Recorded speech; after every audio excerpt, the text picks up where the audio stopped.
Hi, I'm Deliza. All my life, I've been the one who took care of everyone else. But tonight, I'm sleeping in my Honda Civic in a Walmart parking lot.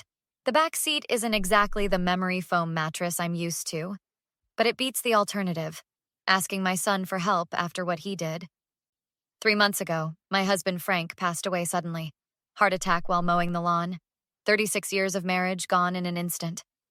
I was still in shock when my son Connor and his wife Vanessa started helping with the paperwork. Just sign here, Mom. It's to avoid probate taxes. This transfers the house temporarily so you don't have to deal with the mortgage company right now. I signed everything they put in front of me. Why wouldn't I? He's my son, my only child. A knock on my window jolts me awake. It's 2 a.m. and my heart nearly stops until I see a familiar face I haven't seen in years. Deliza? Is that you?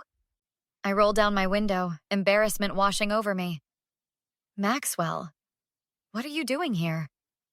My brother looks exactly the same, just grayer at the temples. We haven't spoken since our fight at Dad's funeral 8 years ago. I'm in town for a business deal. Stopped for some late-night snacks. What are you doing sleeping in your car? I try to play it off. Just resting before driving home. With 3 blankets and a pillow, and that suitcase in your trunk? Don't lie to me. The tears come before I can stop them. Maxwell opens my door. Come on, let's get coffee and you can tell me what happened. At the all-night diner, the story pours out between sobs. After the funeral, Connor said I should move in with them. Then suddenly there were papers saying I needed to transfer the house to avoid estate taxes. By the time I realized what happened, they'd sold my home and moved my stuff into their garage. When I confronted them, Vanessa said I was being dramatic. What about the money from selling the house? They said they were managing it for me. Last week, I asked for some to get an apartment. Connor told me the money was gone, invested in some business opportunity. When I got upset, he said I was being ungrateful after they'd taken me in. They put my things on the curb the next day.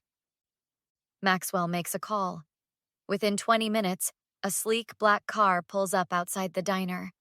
A woman with a tablet and professional demeanor walks in. Miss Deliza? I'm Olivia, Mr. Maxwell's executive assistant. I've booked you a suite at the Marriott for tonight. Tomorrow we'll discuss more permanent arrangements. I shake my head. I can't accept.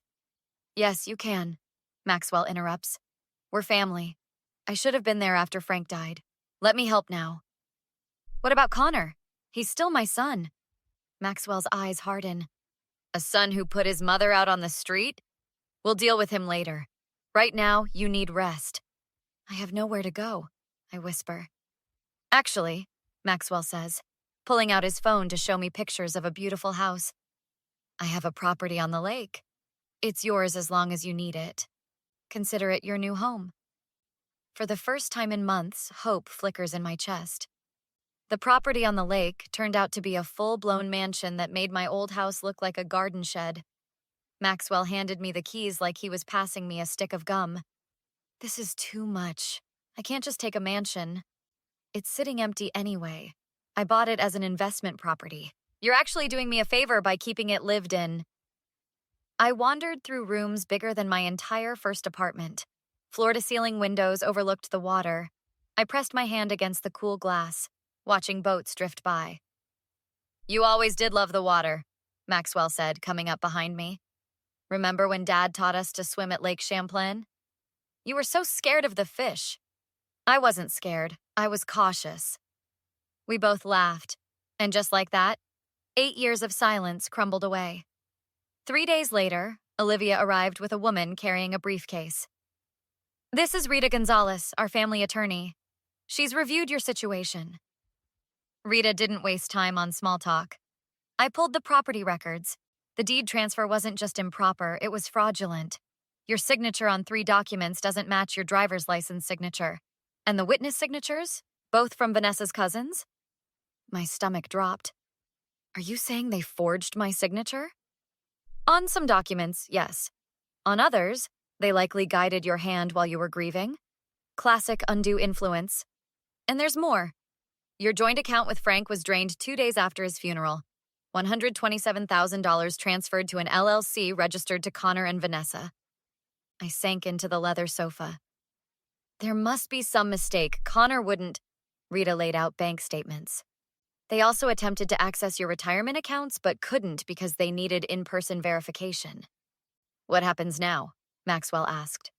We file police reports for fraud and begin civil proceedings to recover assets. No, I said, surprising myself.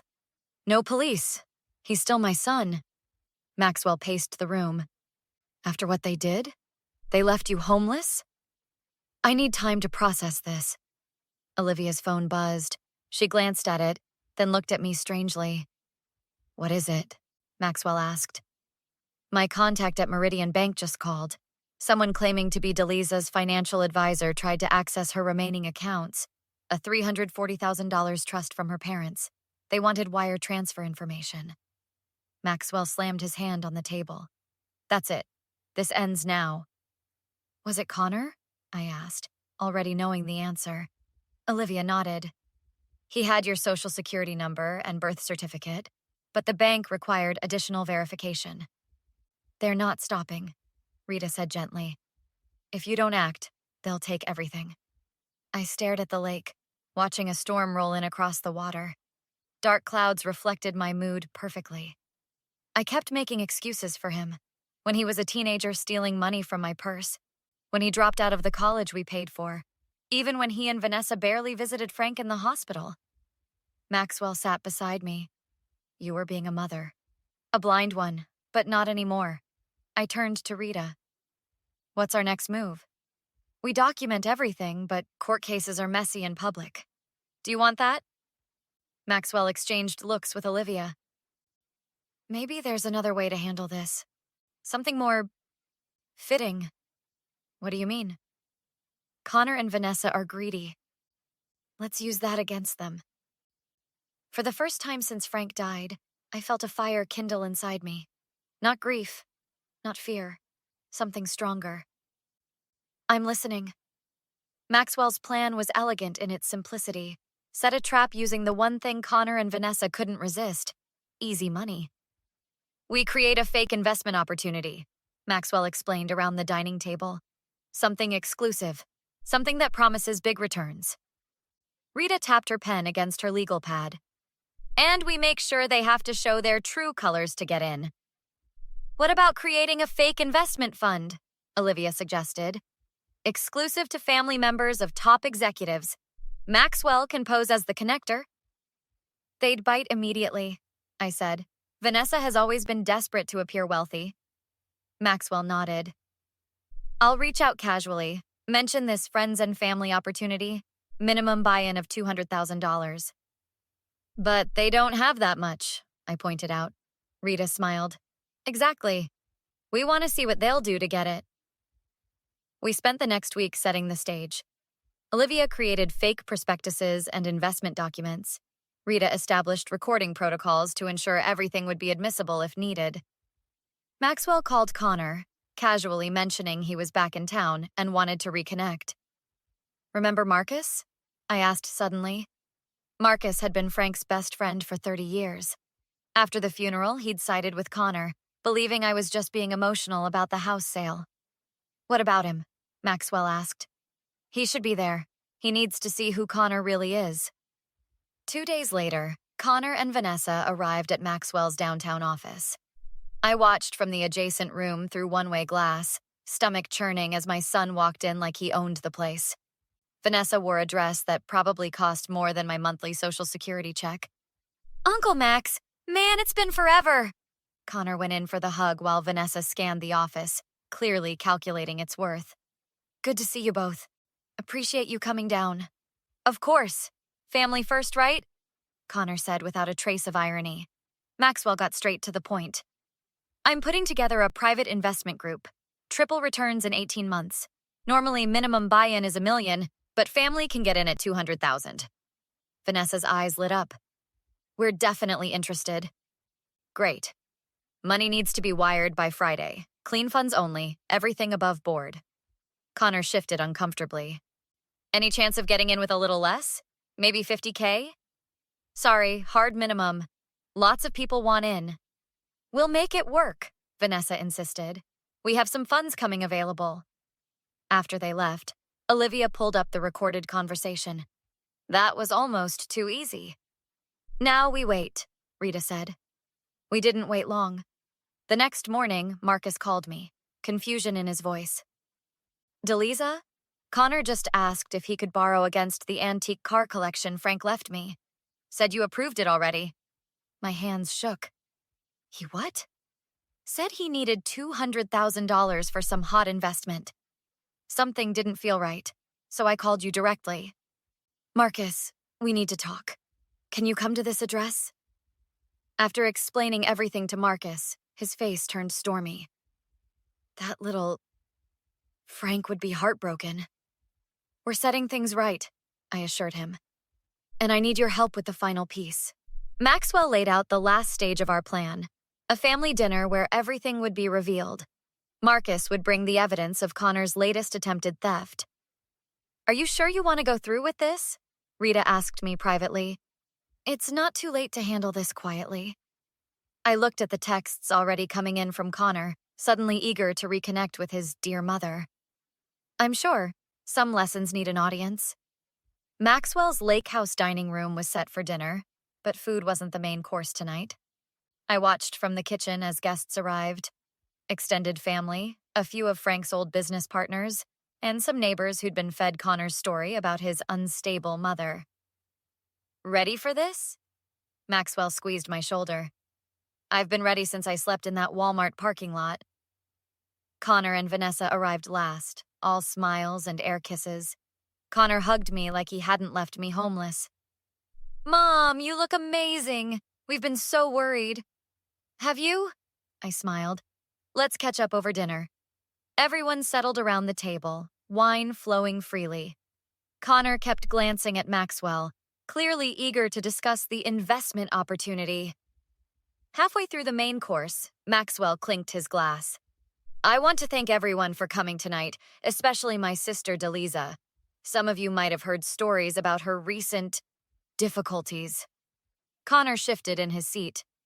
What you probably don't know is that my nephew and his wife committed fraud, elder abuse, and theft. The room went silent. Vanessa's fork clattered against her plate. What are you talking about? Connor laughed nervously. Mom's been having a rough time since Dad died. She's confused. Play the recordings, Olivia. Olivia hit a button on her tablet, and Connor's voice filled the room. Mom doesn't need to know about the house money. She's got that trust fund we can tap next. Vanessa's voice. Just get her signature on these papers. Tell her it's for insurance or whatever. More recordings followed. Connor discussing how to access my accounts. Vanessa laughing about me sleeping in my car. Both of them planning to use my parents' trust fund for the fake investment. Marcus stood up next. You also tried to steal Frank's car collection from me. Your father wanted those preserved, not sold for your get-rich-quick schemes. Connor's face drained of color. Vanessa glared at him like this was somehow his fault alone. This is ridiculous! We were helping her manage her affairs, Vanessa sputtered. Rita stepped forward with a folder. I've documented 19 separate instances of fraud, 3 forgeries, and multiple attempts to access accounts without authorization. The police have been provided copies. On cue, 2 officers stepped in from the hallway. Connor turned to me, panic in his eyes. Mom, I'm sorry. We never meant... I raised my hand to silence him. Don't. You left me sleeping in my car while you lived in my house. You stole everything Frank and I worked for. You're not sorry you did it. You're sorry you got caught. Please, Mom, we can fix this. Officer, I'd like to press all charges. As they led Connor and Vanessa away, I felt nothing but relief. 6 months later, I moved back into my original home. Connor received probation and community service after returning most of the money. Vanessa filed for divorce while he was still in custody. Their social circle evaporated once the story spread. I sit on my porch now, watching the sunset over my garden. Maxwell visits weekly. Marcus helps me maintain Frank's beloved workshop. I've started volunteering at the senior center, helping others recognize signs of elder abuse. Sometimes I get calls from Connor from unknown numbers since I've blocked his. I never answer. Some betrayals can't be forgiven, even when they come from your own child. I've learned that family isn't always blood. Sometimes it's the brother who finds you in a parking lot. Sometimes it's the friends who stand beside you when the truth comes out. And sometimes it's just you, standing in your power, refusing to be a victim ever again. What would you have done in Delisa's position? Would you have pressed charges against your own child for such a betrayal? Or would you have given them another chance? Is there any apology that could have repaired their relationship? Or are some betrayals truly unforgivable? Share your thoughts in the comments below. I'd love to know where you stand on this difficult family situation.